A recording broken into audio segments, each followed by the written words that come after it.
James Wannis, this wine is next. This is called Le Vieille Ferme. This is a non-vintage rosé sparkling wine from France. Stay tuned and I'll tell you about this wine.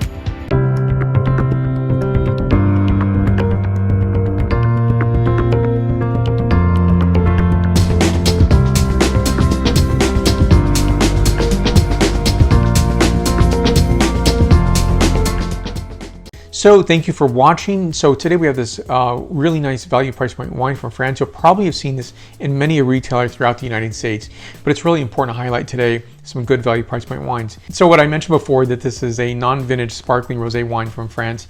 And so the grape varieties, I'll tell you about that in a moment. And I often associate that with Pinot Noir. Now this does have some Pinot Noir in it, but it has other varieties as well. So I'll tell you about that in just one moment. So I think, especially this year, we are seeking, these wines that are going to be, exciting to taste. While it is a terrible year for many people, it is one where, it's not to give up, throw up your hands and still not enjoy life.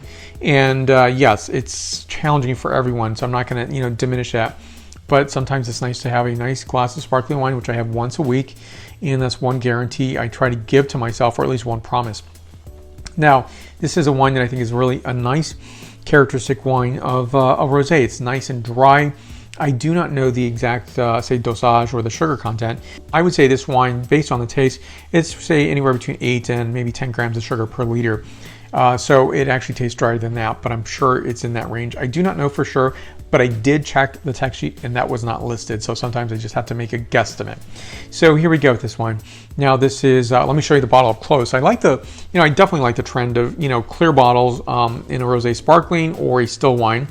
And this is something you'll see in a lot of wine retailers throughout the United States.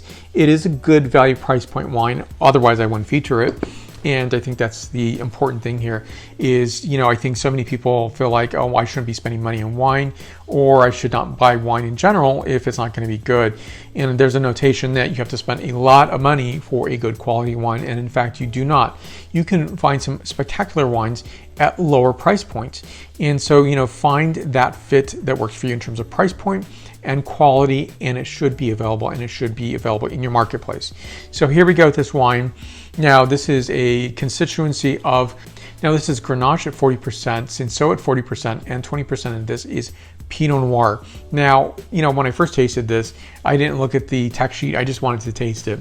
Since I had not tasted this wine before, I had made the assumption it was going to be a Pinot Noir wine, but then tasting, I'm like, no, there are other grapes here, and it turns out to be correct. Now this wine is 12% ABV.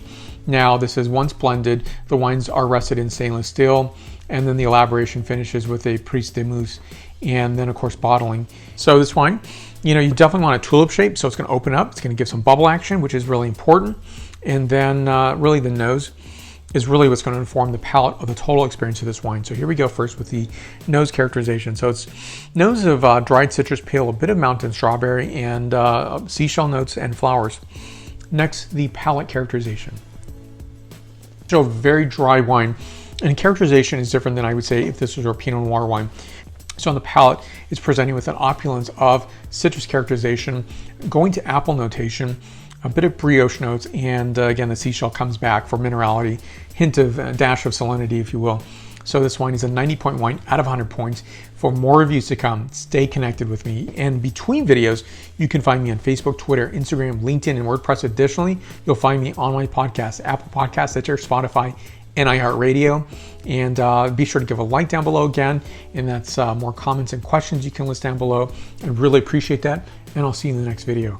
Santé.